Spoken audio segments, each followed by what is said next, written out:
Hello, my name is Matthew Landis, and this is my Lab 4 presentation. This lab is our first analysis of circuits. This lab is entirely based off of digital analysis of physics principles and formulas surrounding circuits.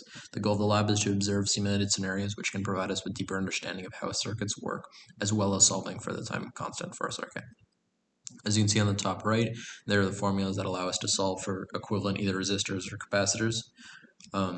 These were used when trying to solve for the either relative resistance or capacitance, but it's valuable to solve for the current flowing through section. On the left, you can see the really simple formulas for either the voltage for a resistor on the left and for a capacitor on the right. These allow us to solve for different values. On the bottom left, you can see that there's the derivation that is used in this lab when doing some analysis of an RC circuit.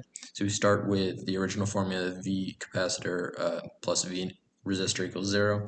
This is the law of conservation of energy, or the loop rule. This then allows us to plug in some of our values, so the formulas from above, and then do some derivations from there to get us the ability to analyze the RC value later on.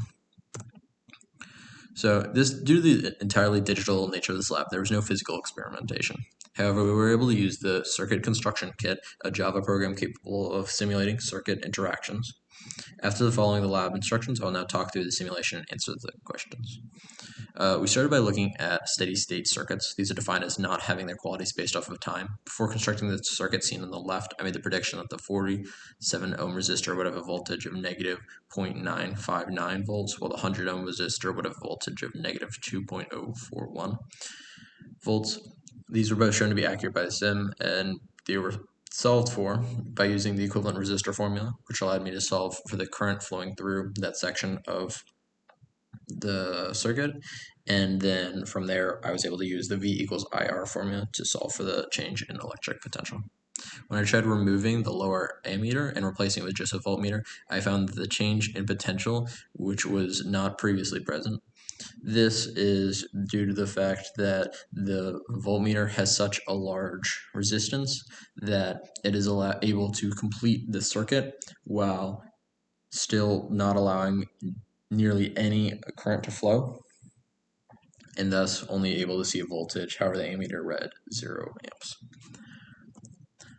Next, while using the voltmeter and probes, I was predicted and later demonstrated using the electric potential versus position graph that the fact that in a closed circuit, we should always see that the sum of changes of electric potential to be 0. These had already been proven with the law of conservation of energy and the loop rule. When we use the voltmeter to alter the circuit, we do not observe any changes. This is going back to the fact that the voltmeter has such a significant resistance, which allows it to be added to the circuit without creating any visible changes, because functionally no charge passes through the added loop.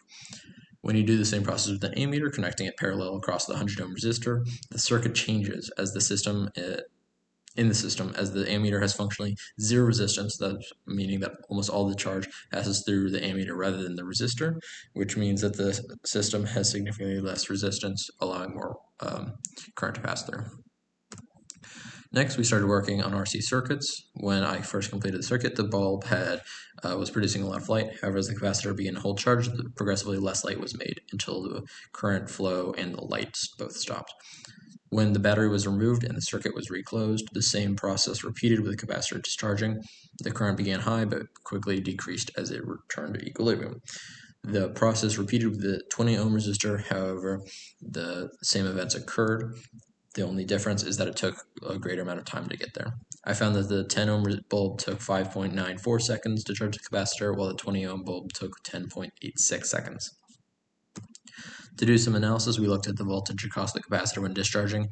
To solve for the RC, or the time constant of the circuit, we were able to do the derivation on screen and discussed earlier on the formula slide to make the graph who has a trend line of negative 1 over RC. As you can see on the graph, the trend line is nearly perfectly following the V of the ln of V over V naught, making our solve value of an RC of 1.585 seem pretty reliable.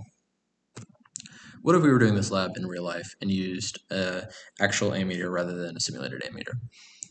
We would see that there would be a very small amount of resistance that is the results from using the ammeter and connecting that in series to our circuit. The ammeters are designed to have very small resistance. However, nothing in reality can have exactly zero resistance. This would then add to the resistance in our circuit and thus slightly reduce the current passing through. If we were doing this lab in real life and used a real battery to charge a real capacitor with no circuits, we would see that the capacitor would theoretically instantly become charged, which would mean that the flow of electrons would be halted instantaneously. However, the real world, there would be a small amount of resistance coming from the wire, and even though there's a small time later, you would see that the capacitor would charge, but the resistor would resist for a short amount of time.